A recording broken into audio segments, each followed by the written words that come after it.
시청자 여러분 안녕하십니까? 뉴스 플러스 시작하겠습니다.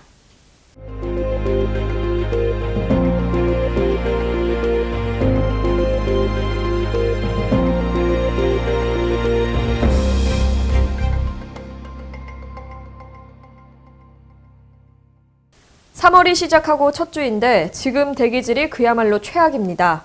수도권과 충청, 전북의 현재 초미세먼지가 매우 나쁨 수준입니다. 3월 첫 주 전국 9개 시도에서 미세먼지 비상 저감 조치가 시행이 되는데요. 수도권은 지난 1일부터 계속 나쁨 수준을 유지하고 있습니다. 새학기가 시작되는 첫 주인데 맑은 봄하늘은 기대하기 어렵게 됐습니다. 지속적으로 날이 풀리면서 전국 대부분 지역에서 미세먼지가 매우 나쁨 또는 나쁨으로 예보됐습니다. 중국발 고농도 미세먼지는 지난주 목요일 오후부터 계속해서 한반도로 넘어오고 있습니다. 환경부는 4일 새벽 6시부터 밤 9시까지 9개 시도에 미세먼지 비상 저감 조치를 발령했습니다. 해당 시도는 서울과 인천, 경기, 대전, 세종, 충남, 충북, 광주, 전남 등 9개 지역입니다. 서울 등 수도권 지역에서는 나흘 연속 비상 저감 조치가 시행되고 있습니다. 수도권에서 나흘 연속 발령된 것은 이번이 처음입니다. 정부는 고농도 미세먼지가 발생할 경우 재난 상황에 준하여 총력 대응하고 공공부문이 선도하여 비상저감 조치를 시행하도록 하겠습니다. 또한 사업장과 공사장 등의 조업을 조정을 하고 드론을 활용한 집중 단속, 또 도로 청소도 횟수를 늘려나가고 지하 역사의 환기라든지 청소도 강화하는 그러한 다양한 조치들을 저희가 취하게 됩니다. 저감 조치가 발령된 지역에서는 공공기관 차량 이부제가 시행됩니다. 서울시에서는 공공기관 주차장 441곳을 전면 폐쇄합니다. 수도권에 등록된 총 중량 2.5톤 이상의 배출가스 5등급 차량은 서울에서 운행할 수 없습니다. 석탄 화력발전소 등 미세먼지가 많이 배출되는 사업장에서는 조업 시간을 변경하거나 가동률을 조정해야 합니다. 국내 비상저감 조치 발생 일수가 사상 최초 5일을 넘길지도 주목됩니다. 수도권 소식입니다. 3.1운동 100주년을 기념한 다양한 행사가 열렸습니다. 성동구에서는 만세운동의 역사를 되새기고 널리 알리는 소중한 시간이 진행됐는데요. 자세한 소식 전해드립니다. 성동구 왕십리 광장에서 성동구 3.1운동 100주년 기념행사 1500뚝섬 만세운동 기념식이 열렸습니다. 100년 전 성수동 지역 뚝섬 일대에서 민중에 의해 일어났던 뚝섬 만세운동의 역사를 되찾고 그 의미를 널리 알리고자 기획됐는데요. 3.1운동 100주년 기념사업 추진위원회가 주관하고 성동구가 후원해 개최됐습니다.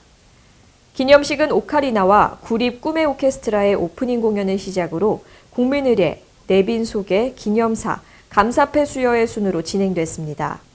이어 3.1 토크 콘서트, 백인의 성동구리 합창단이 들려주는 3.1절 합창, 뚝섬 만세운동 과정을 극화한 창작음악극 190326이 상연됐으며 주민 참여 퍼포먼스로 행사가 마무리됐습니다. 이와 함께 다양한 부대 행사가 펼쳐졌는데요. 만들기, 먹거리, 교육 등을 체험할 수 있는 5개 테마 30여 가지의 체험 부스 운영과 청소년들과 함께하는 만세운동 거리 행진이 뚝섬역에서 진행됐습니다. 3.1절 100주년 기념 만세운동 재현 행사가 용산구청장, 보훈단체 회원, 학생 등 500여 명이 참석한 가운데 용산구 효창공원에서 열렸습니다. 나라를 위해 희생하신 분들의 공훈을 기리고 3.1운동에 대한 역사적 의미를 되새기기 위한 3.1절 100주년 기념 만세운동 재현 행사가 28일 효창공원 일대에서 개최됐습니다. 이번 행사에는 구청장, 보훈단체 회원, 학생들을 비롯한 주민 등 500여 명이 참석했는데요. 식전 공연 후 구청장과 내빈의 의열사 참배를 시작으로 보훈 대상자 표창과 독립선언문 낭독이 이어졌고 3.1절 100주년 기념 공연도 펼쳐졌습니다. 또 참석자 전원이 만세운동을 재현했으며 무궁화 한반도 만들기, 태극기 배지 만들기, 옥중체험 등 다양한 체험 부스 운영 및 독립운동 사진전도 펼쳐졌습니다. 이번 행사가 독립운동 정신을 계승하고 구민의 호국 보훈 정신을 함양하는 계기가 됐길 바랍니다. 경기도에 접수된 오피스텔 등의 민원이 최근 2년 사이 4배 가까이 늘었습니다. 관련법상 특별한 관리 방침이 없기 때문에 하자나 관리비를 둘러싼 분쟁이 끊이지 않는 건데요.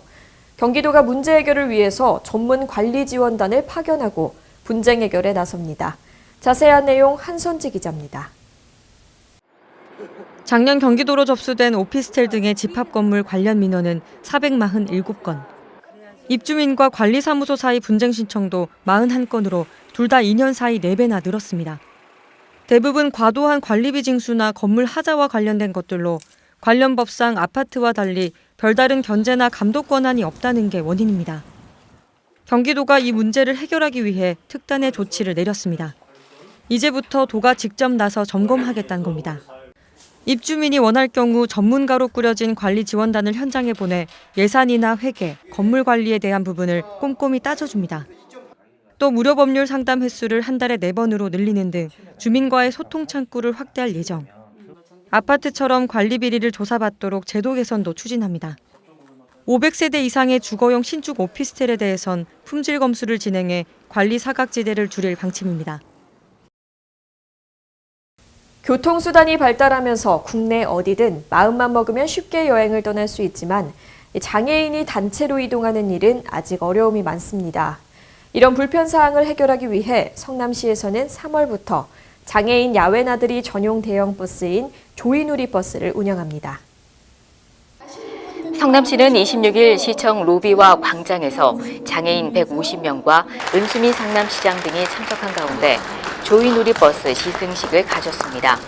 조이누리 버스는 기존 45인승이던 내부를 개조해 휠체어 8인석, 일반인 25인석 등 모두 33명이 탈 수 있도록 했고 휠체어를 이용하는 장애인이 쉽게 승하차할 수 있게 리프트가 설치돼 있습니다. 성남시가 장애인과 가족들의 여가, 문화활동을 지원하기 위해 3억 원을 들여 구입한 것으로 성남시에 주소를 둔 장애인과 그 가족, 장애인 친목 모임 단체, 장애인 복지 행사를 주관하는 기관 등이 이용할 수 있습니다.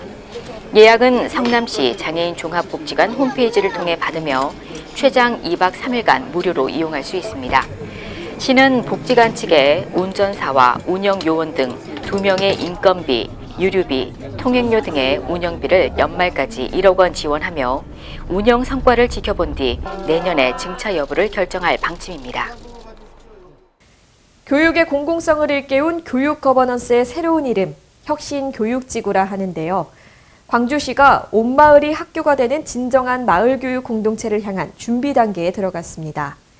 최근 혁신교육지구에 대한 설명회를 열고 우리 아이들이 안전한 환경에서 건강한 시민으로 성장해 나가는데 공동 책임이 있다는 사실을 일깨웠는데요.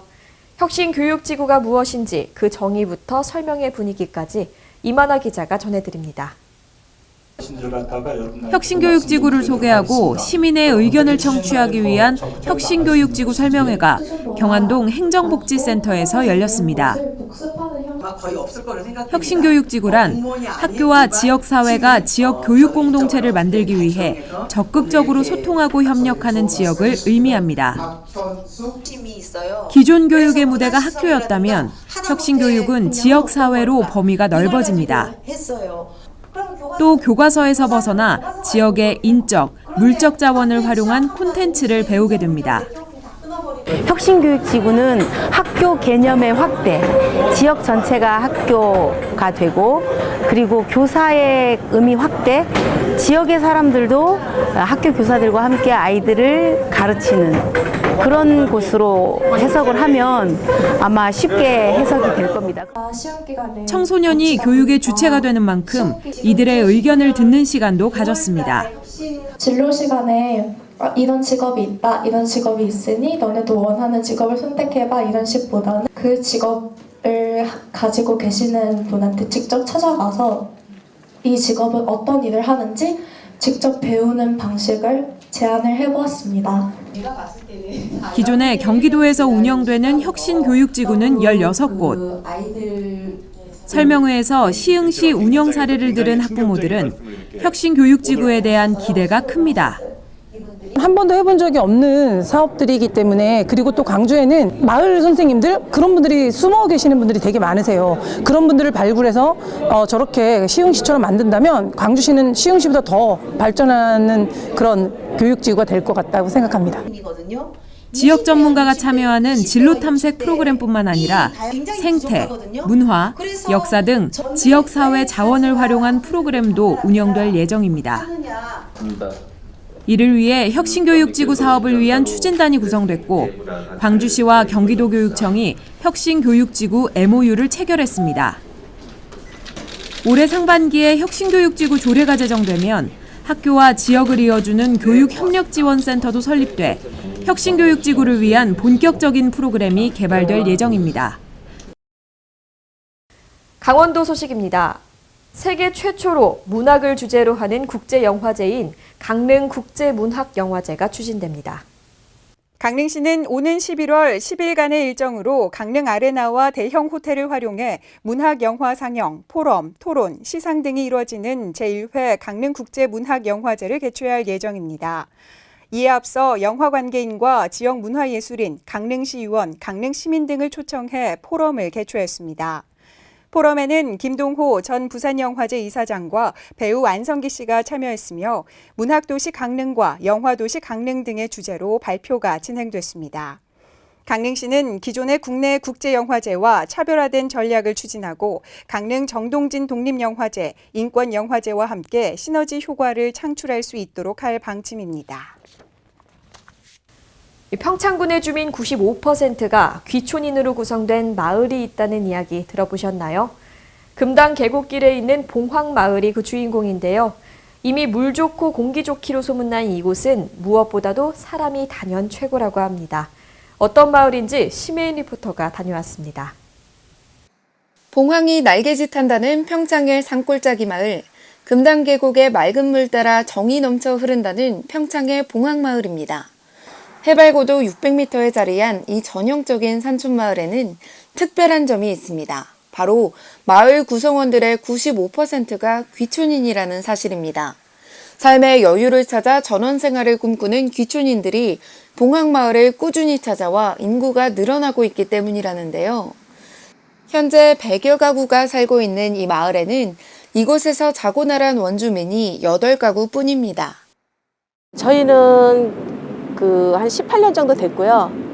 여기가 700리끼 금당 계곡이 있잖아요. 그래갖고 여기 산세가 너무 좋아요. 또 여기 또 전설도 좋아요. 여기 봉황마을이잖아요. 봉황새가 여기서 날랐다 해서 봉황마을이거든요. 그래서 경치 좋고 물 좋은데 또 여기가 굉장히 인심이 좋아요. 제주 많으신 분들이 많습니다. 그래서 집을 하나 체험관을 짓더라도 전부 자원봉사로 나와서 여기서 일들 많이 도와주시고 그래서 아까도 말씀드렸지만 단합 이런 거는 평창군에서 제일이라 생각합니다. 외지인이 많아 어수선할 거라고 생각할 수 있지만 봉황마을은 오히려 마을 주민 간의 단합이 최고의 자랑거리입니다. 봉황마을의 또 다른 특이한 점은 매월 10일이 되면 모든 주민들이 한자리에 모인다는 건데요.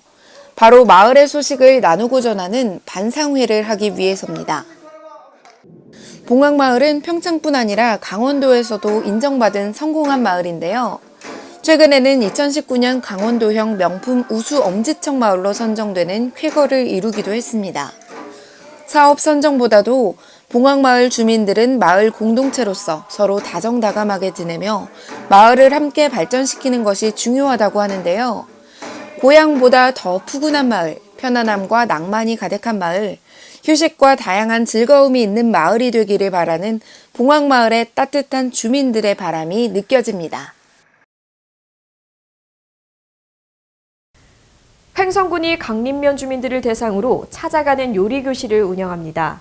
건강 요리를 함께 만들면서 주민주도형 건강 생활 실천 분위기를 조성하겠다는 취지입니다. 자세한 내용을 김다은 리포터가 취재했습니다. 지난 27일 강림면 복지회관에서는 강림 지역 주민들을 대상으로 한 찾아가는 요리교실이 운영됐습니다. 횡성군 보건소와 송호대학교 호텔조리학과 간의 연계 협력으로 진행된 이번 요리교실은 지역에서 재배한 식재료를 활용해 건강 요리를 만들어보는 건강을 더한 요리교실인데요. 강림 지역 각 마을을 대표해 요리교실에 참가한 주민들은 요리 전문가가 전하는 맛있고 건강한 요리 비법을 전수받으며 색다른 건강 요리에 도전합니다. 강림면 주민 40명을 대상으로 운영되는 요리교실은 20명씩 2기수로 나누어 실시되며 각 기수별 4회차에 걸쳐 진행됐는데요. 오늘의 요리는 강림 지역에서 재배되는 배추와 파프리카를 활용한 배추찜과 파프리카 샐러드입니다. 횡성군 보건소는 고혈압과 당뇨병 질환 진단율이 높은 강림 지역 주민들의 건강한 식생활과 심뇌혈관 질환 예방을 위해 고단백 저염식 메뉴를 선정했다고 하는데요. 요리 실습 외에도 올바른 식품 선택법, 다양한 건강조리 방법, 심뇌혈관 질환 예방관리 교육 등이 병행됐습니다. 횡성군 보건소는 이번 요리교실을 통해 주민들 간 건강요리 동아리를 구성하고 더불어 강림면 건강플러스 마을 활성화도 기대하고 있는데요. 지난해 3월 건강플러스 마을 사업 일환으로 건강위원회 발대식을 가졌던 강림면은 이번 요리교실에서 배운 건강요리법을 중심으로 주민들의 식습관을 개선하고 심뇌혈관 질환 예방관리에 나서는 등 건강한 마을 만들기에 적극 나설 계획입니다. 충청도 소식입니다. 2019년 제7회 대한민국 콘텐츠 대상 시상식에서 보령 머드축제가 아시아 3대 축제 인기상을 수상하고 보령시장이 축제 공로상을 수상했습니다. 지난 22일 서울 백범김구 기념관에서 열린 2019년 제7회 대한민국 콘텐츠 대상 시상식에서 보령 머드축제는 지난해 7월 10일간 183만 1000여 명이 방문하여 대한민국 최고 축제임을 입증하며 아시아 3대 축제 인기상의 영예를 안았는데요. 이와 함께 김동희 시장은 스페인 토마토 축제, 뉴질랜드 로토루아에서 머드축제를 개최하고 지난해 미국 샌디에이고에서 열린 제63회 세계축제협회 총회에서 보령시가 세계축제 도시로 선정된 점 등으로 글로벌 축제 공로상을 받게 됐습니다. 이낙연 국무총리가 음성축산물 공판장을 방문해 축산 관계자들을 격려하고 현장 의견을 청취했습니다. 이낙연 국무총리는 국내 최대 도축 물량을 소화하고 있는 삼성면 소재 음성축산물 공판장을 방문한 자리에서 올해 1월 31일 이후 구제역 추가 발생이 없었고 지난해 4월 이후 AI 발생이 없었다며 과거에 비해 성공적인 방역이 될 수 있도록 힘써준 축산 농가와 지자체 그리고 농축협 방역 관계자들을 격려했습니다. 특히 이 총리는 음성공판장은 지난해 경매 거래액이 1조 원에 근접했고 국내산 소를 가장 많이 출하해 대표 가격을 형성하고 있다면서 음성 공판장이 축산 선진화와 축산 농가의 소득 증대에 더욱 공헌하기를 기대한다고 밝혔습니다. 한편 음성 축산물 공판장은 작년 한 해 소 13만 3,564도로 전국 도축 물량의 15.4%를 차지하고 있습니다. 광역시 소식입니다. 부산시는 산업계와 학계 등 부산 지역 30개 기관과 함께 좋은 일자리 창출 및 빈 일자리 채움 업무 협약식을 가졌습니다. 올해 민생과 경제를 최우선으로 한다는 정책 목표에 따라 일자리 18만여 개 창출해 총 2조 2천억을 투자한다는 계획입니다. 대학과 특성화고 산업계와 공공기관 30곳이 일자리 창출에 동참하기로 약속했습니다. 지역 기업들은 우수인력 채용을 통한 기업 경쟁력 확보와 더불어 기업의 사회적 책임을 다한다는 차원에서 적극적인 동참을 당부드립니다. 이번 협약 체결이 좋은 일자리 창출과 일자리 미스매칭 해결을 위해 민관을 아우르는 상호 협력의 계기가 될 것이라는 기대입니다. 대여의 예산을 확대함으로써 이 예산의 재정을 조기 집행해 나간다면 일자리가 더 늘어나지 않겠느냐 그런 기대를 갖고 있고. 부산상공회의소에서 열린 이날 협약식은 지난해 8월 부산시와 부산상공회의소가 협약한 1만 플러스 일자리 창출 프로젝트의 추진 경과를 점검하고 일자리 창출을 위한 각계의 제안을 모으는 자리이기도 했습니다. 한편 부산시는 최근 전국적인 경제 침체로 고용률 하락과 실업률 증가를 우려하는 목소리가 크다는 데 인식을 같이 하고 시장실 내 일자리 상황판을 운영하고 긴급 일자리 점검 회의를 개최하는 등 민관이 함께하는 지역주도 일자리 협력 모델을 더욱 강화하기로 했습니다. 울산시가 세계 최고의 수소도시로 나아가기 위한 시동을 걸었습니다. 2030년 수소전기차 50만 대의 생산 기반을 확대하기 위한 목표로 2030 세계 최고 수소도시 비전 선포식을 열었습니다. 지난 26일 울산과학기술원 경동홀에서 전국 110개 수소 전문기업, 연구기관 등 250여 명이 참석한 가운데 2030 울산 세계 최고 수소도시 비전 선포식이 개최됐습니다. 울산시는 수소산업 육성 10대 사업으로 울산 중심의 수소전기차 생산기반 구축과 수소 융복합 밸리 조성 등을 추진하기로 했습니다. 참여 기업들은 울산시의 수소경제 활성화 정책에 적극적으로 호응하고 2030년 수소산업 세계 1위를 목표로 상호 협력해 수소산업을 육성해 나갈 것을 선언했습니다.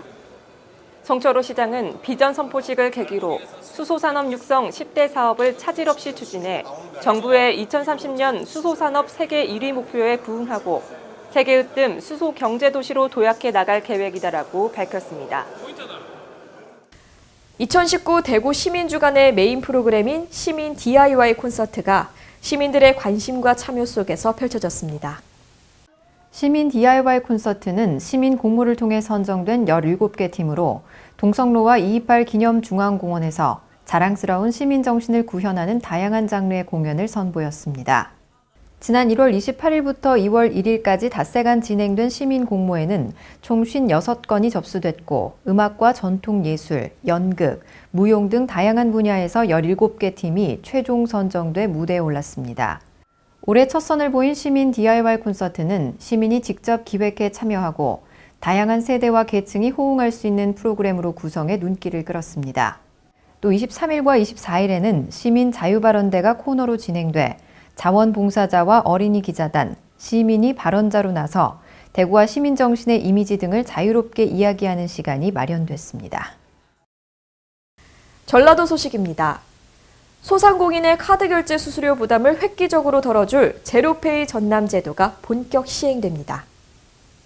도는 지난 26일 순천 아랫장에서 제로페이 전남 제도의 시행을 알리는 선포식을 했습니다. 또 전라남도와 지방중소벤처기업청 그리고 금융기관 상인연합회 등이 제로페이 전남 활성화를 위한 업무 협약도 맺었습니다. 도는 선포식을 계기로 제로페이를 알리고 가맹점을 늘려갈 계획입니다. 제로페이는 모바일 결제 시스템으로 소비자가 OR 코드를 찍으면 소비자 계좌에서 판매자 계좌로 돈이 이체되는 직거래 결제 방식입니다. 연간 매출액 8억 원 이하의 소상공인은 결제 수수료가 전혀 없어 영업이익이 크게 개선되고 이용자는 소득공제 40%와 공공시설 이용료 할인 혜택이 주어집니다. 담양구는 남면의 행정구역 명칭을 가사문학면으로 바꾸는 절차를 완료하고 이를 대내외에 알리기 위한 가사문학면 선포식을 열었습니다. 이날 행사는 가사문학면사무소에서 지역 주민과 관계인사 100여 명이 참석한 가운데 최영식 담양군수의 가사문학면 선포와 가사문학면사무소 현판 제막신 순으로 진행됐습니다. 19일부터 적용되는 이번 가사문학면 선포를 통해 1914년부터 방위의 기초에 사용되던 남면이라는 명칭은 105년 만에 역사 속으로 사라지고 가사문학의 산실이라는 지역 특성을 반영할 수 있게 됐습니다. 몽골 군수 연수단 14명이 관광정책 벤치마킹을 위해 해양관광 휴양도시인 여수를 찾았습니다. 시는 성황실에서 관광설명회를 열어 우리 고장의 역사와 다양한 관광 프로그램을 설명하였으며 몽골 군수 연수단은 우리시 대표 관광지인 해상 케이블카, 오동도, 이순신 광장을 견학했습니다. 이번 연수에 참가한 몽골 군수는 여수 관광의 높은 성장에 놀랐으며 관광 정책에 배움을 준 여수시에 감사하다고 말했습니다. 시는 연수단이 여수 관광의 교두보 역할을 해줄 것을 기대하고 있습니다. 송하진 전북도지사를 비롯한 박원순 서울특별시장, 이용섭 광주광역시장 등 전국 15개 광역단체장들이 김진태 및 자유한국당 의원들의 5.18 민주화운동 비하 발언을 한 목소리로 규탄했습니다. 송 지사 등은 24일 오전 국회 정론관에서 합동 기자회견을 열고 5.18 민주화운동의 올바른 인식과 가치 실현을 위한 시도지사 공동 입장문을 발표했습니다. 이들은 5.18 민주화운동은 이미 국민들이 찬란한 민주화의 과정으로 이해하고 보편적으로 동의하고 있다며 이런 망언을 묵과할 수 없다는 국민적 인식하에 시도지사 공동성명을 채택기로 했다고 입장을 밝혔습니다. 이날 광역단체장 15인은 입장문에서 5.18 민주화운동에 대한 폄훼와 왜곡을 헌법과 민주주의를 부정하는 행위로 규정하고 강력 규탄했습니다. 이들은 최근 우리 사회 구성원의 극히 일부가 5.18의 역사적 사실과 그 정신을 정치적 목적으로 이용하기 위해 폄훼와 왜곡을 일삼고 있다며 국회에 5.18 역사왜곡처벌특별법 제정을 촉구했습니다. 대한민국 줌바 페스티벌이 지난 2일 전주시 덕진구 전북대학교 캠퍼스 내 체육관에서 열렸습니다. 이번 축제는 줌바가 대한민국에 들어온 지 9년 만에 처음 있는 페스티벌로 대한민국의 줌바 전문 트레이너들과 회원 400여 명이 모여 흥겨운 무대를 가졌습니다. 라틴 문화에서 시작된 줌바는 피트니스 프로그램으로 리듬에 몸을 맡겨 50분에 약 1000칼로리를 소모하는 전신운동이며 콜롬비아에서 시작해 미국을 거쳐 전 세계적으로 인기를 얻고 있습니다. 현재 전라북도에만 약 10만 명 정도가 활동하고 있는 줌바 프로그램은 라틴 음악뿐 아니라 K-팝으로도 전 세계인들과 소통하고 있어 누구나 손쉽게 접할 수 있는 게 특징입니다. 요즘 열풍을 일으키고 있는 줌바 댄스는 사실 누구나 쉽게 따라하고 즐길 수 있는 운동이에요. 그래서 춤을 잘 추거나 못 추거나 상관없이 우리가 라틴 음악 또는 굉장히 신나는 음악을 가지고 아주 즐기면서 할 수 있는 운동 프로그램입니다. 제1회 팀코리아 줌바 페스티벌을 주최한 담당자 김홍자 전북 줌바 커뮤니티의 리더는 이번 페스티벌을 통해 줌바 피트니스가 전라북도에 보다 수준 높은 그리고 즐겁게 누구나 참여할 수 있는 생활체육의 일원으로 뿌리내리길 바라며 이번 행사를 개최하게 되었다고 밝혔습니다. 이번 페스티벌에 참여한 줌바 회원은 오늘 페스티벌을 통해 많은 사람들과 소통하고 즐길 수 있어 행복하다며 앞으로도 다양한 행사가 있길 바란다고 말했습니다. 지금까지 전북에서 지방자치TV였습니다.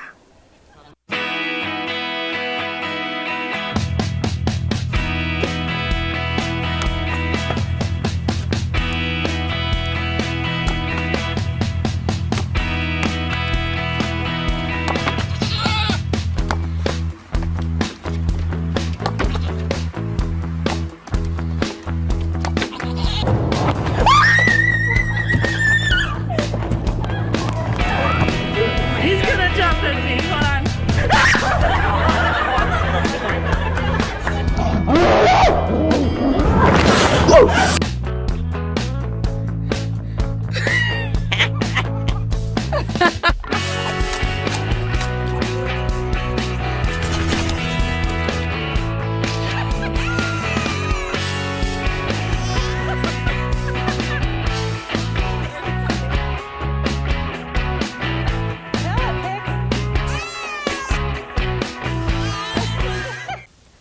교통사고 사망자 수가 해마다 줄고 있습니다.